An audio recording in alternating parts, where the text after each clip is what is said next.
Are we on? All right. Well, happy Independence Day, my fellow mad humans, and welcome back to the show that throws tea in the harbor of convention and lights fireworks under the status quo and declares that AI is here. It has been coming for a while, but it is here, and it's up to us to keep it real on this digital frontier. I am your host, Atanasio Juarez, aka Rezzy. I'm a serial entrepreneur and a media whisperer and tech/gadget junkie.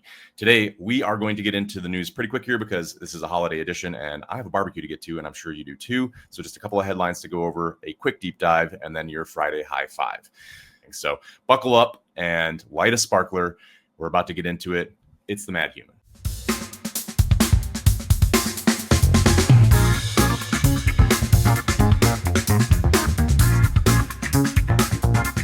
Okay, on our headline roundup, we're going to talk about Microsoft and these job cuts that were announced on Tuesday, 9,000 of them.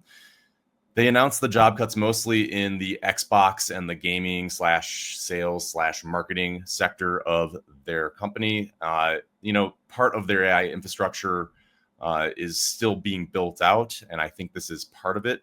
But it's a hard pivot, right? From profits now meaning chopping people and doubling down on data centers and chips. It's kind of a cold truth and a hard pill to swallow, but this is the effect of efficiency gains and also decreasing workloads. AI is expensive. Let's not beat around the bush to run the compute that Microsoft is currently doing in their models and their AI division. That cost is going to hit humans first, unfortunately. And we need to think about how do companies actually balance the ethical responsibility with technical investment. Headline number 2, Google's AI overviews are crushing publisher traffic. 45% was the number that came out this week as the hit to site traffic since last May. The AI overviews and the basic functionality of fetching answers and results with no clicks required. That's what's directly affecting that site traffic.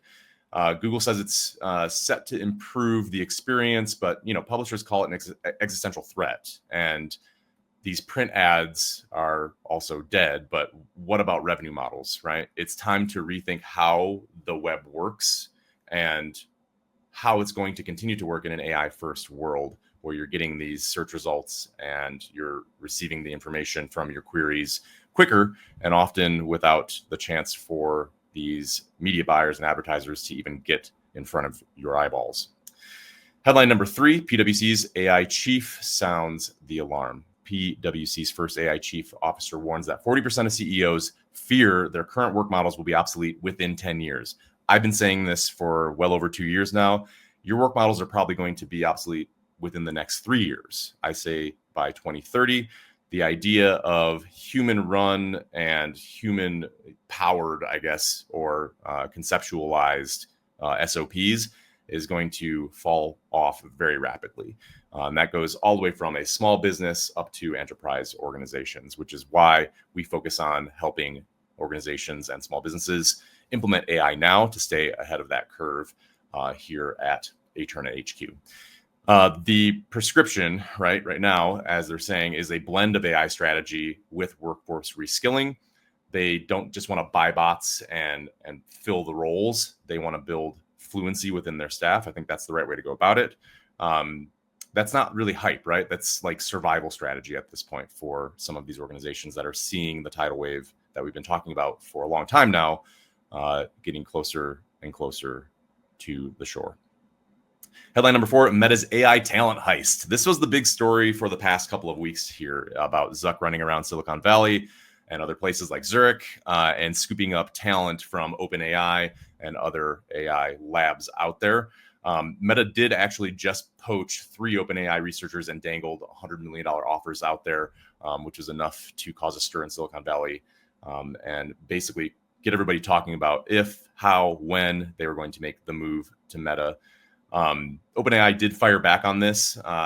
Missionaries beat mercenaries was the quote. The translation actually to that is they're saying that culture matters more than cash. I am a firm believer in that as well. I think great AI needs vision and it needs it to be really a human first culture I think Zuck's kind of going about this the wrong way, just thinking he can go out there and buy up talent like it's, a free for all. So hopefully that message kind of translates. And I hope it gets through to the people that are working within this space, such as myself, that cash is not always king. It's culture and environment, and I think mission objectives that really stand out when you're looking for a place to land and grow some roots and hopefully help us progress into this super unknown that is the AI wilderness, I'll call it. Deep dive today, we're going to do a quick one about AI in practice. So human-centered integration. This week, it's not just about the headlines. I want to actually step into the way that AI works in my own life personally and how it can work for these other businesses and why culture is important. All these stories have one thing in common, right? It's all about transition. We're moving to a different phase of working with AI and having it work for us.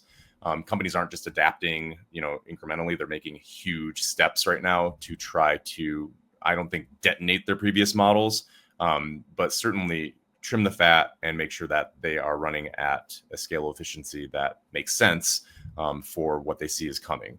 Microsoft, in the headlines, most cuts are in the Xbox and gaming studios. There's a ton of other gaming studios that are suffering from that as well right now.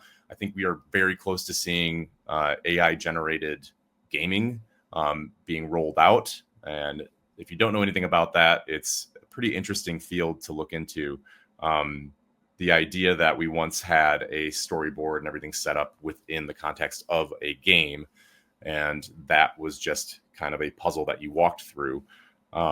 Now we're talking about instant generation. So like the AI actually generating the game and the game environment as you play, which is pretty interesting, but it is causing a rift amongst these game designers. And this isn't just like simple cost cutting. It's austerity to bankroll AI, right? If you're a small business, literally keep your eyes on this, because what roles in your org right now that you're thinking can be enhanced by AI so that they don't get eliminated is going to be key as we move forward. Google also in the headlines. Let's connect all these stories, right? AI overviews is proving that AI first content needs new SEO moves, right? The traditional way that we would market online with SEO and SEM is going to change dramatically.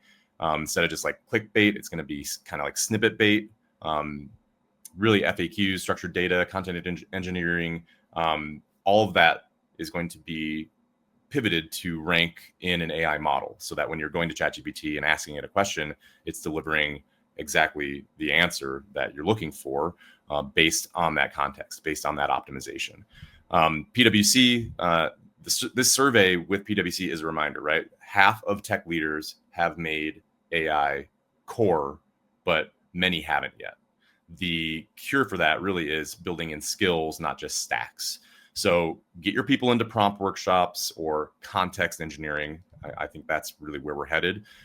Sandbox some tools interiorly in your organization or your small business to see what's working in terms of increasing efficiency and effectiveness in either your marketing department or perhaps HR or controller, accounting. Just take some first steps and crack the ice. So that way you're a little more prepared and ready for this revolution that is happening right before our eyes. Meta's culture call, beefing up with billion-dollar false arms might get you the headlines, but OpenAI's Adam is right. Missionaries will beat out mercenaries every time because they're devoted to the cause. And if you have a great company culture, you have a great compensation package, that's part of it, obviously, but you also have a mission statement that people can get behind and believe in. That's going to be what holds the whole ship together as you sail off into a progressive future, hopefully, where you're benefiting from AI and this burgeoning technology in whatever field that you're working in, and not letting it just roll over you, at the hands of your competition. So holiday weekend, right? So I'm going to get out of here. Quick Friday high five for you. First things first, let's do an A/B test. Okay, we're going to do an A/B test of an AI rewrite. This is something that you can do on your chosen model, whatever you'd like to use. ChatGPT, obviously being the most popular. Pick a deck, a blog post, an email campaign, run it through GPT of your own, and try to get it to produce it in your own voice, and then compare results where AI is better than what you've already produced. So that's like an A/B test for content. You can play with AI overviews, right? And SEO. Google your business topic, right? And see if the site actually shows up. And then go to a large language model, perhaps even Gemini with Google, or you could go to Claude, or you could go to ChatGPT, whatever you're most familiar with. Ask it the same question. Hey, I need a dentist in the greater Baltimore area, or I'm looking for a roofer in the greater Denver area. See what it comes up with. And then what I like to do is kind of back test it and go, hey, if I have a website and I'm a small business owner and I want to show up in these searches when somebody asks ChatGPT, how would you, ChatGPT, write blog posts about the business so that I become more relevant in your search results? Cool. So those are 2 things. What am I on? 3? All right. Host a 60-minute brainstorm. This format is obviously a little bit different. We usually do something to watch, something to listen to, something to share, something to reflect on, and a tool to use. A little different this weekend. Trying to hurry through this because, again, I want to get to this barbecue. But host a 60-minute AI brainstorm. Okay, this is a cool idea, right? I had this on Wednesday. I was talking to some friends and I was thinking about, hey, like, how are you guys using AI right now? And I found out that even a very close friend of mine was not using a tool the correct way, or quote unquote correct way. I felt that, if we talked about this more, we would, like in groups, we would obviously find the solution to the problem that we're working on a lot faster. And then bounce those ideas off of your AI, whatever you're using, whether it be a large language model or something like, a research tool, or a LLM that's geared towards research. There's a ton of them out there. So great site actually to check out. And something that you guys can share with other people is there's an AI for that. Just Google it. It will come up. And you can go through the list of tools that are available on there, and then maybe find one that, produces something that you like, whether that's image generation, video, a slide deck, something to help your sales presentation, and then share that with somebody. It's a pretty cool website. Last but not least, family and friends AI chat. So around the grill right now, I'm sure there's a lot of conversations going on, or around the pool, or, setting off fireworks and sparklers. I would say, like, use the time this weekend, today, tomorrow, if you're hanging out with friends and family, casually ask people, like I did on Wednesday of this week, what AI means to them. Like, what are you doing with AI? How are you utilizing it? Is it something that you use daily, weekly? Have you ever used it? And introduce some people to the things that you already know. And if you're a newbie, this is a great way to get some tips and tricks on how to get the best results out of working with AI, or perhaps working with an AI agent.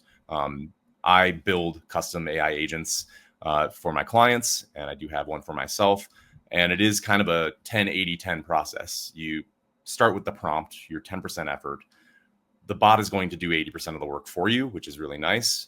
But you do have to have that 10% on the back end of polishing it and making sure that it stays relevant, it's answering questions correctly, depending on what its directive is. And, if it's just something that you want to give you a call in the morning and triage your Gmail inbox, you can do that. And we can build that for you as well. This is a holiday weekend, but the pace of AI waits for no one.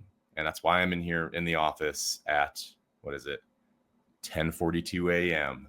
on 4th of July, running late for my barbecue. But whether it's, layoff-driven pivots, or search rewrites, or culture wars in tech, change is constant. And humanity, right? Our ability to keep things human is based in our ingenuity. And it's becoming more and more rare as we automate a lot of these daily tasks. So AI gives us scale, but humans give us sense. And that's really what the Mad Human is about. So do us a favor, drop a comment below or ping me at Rezzyman on Twitter, Instagram. You can find me. And yeah, love to chat AI with you. The idea that we keep things truly human with AI is super important to me. So if you're using AI in the context of work life, personal life, and you want some tips on how to retain some of the humanity in the process, feel free to hit me up. So stay curious, stay creative, stay human, and thank you for your time this time. Until next time, cheers.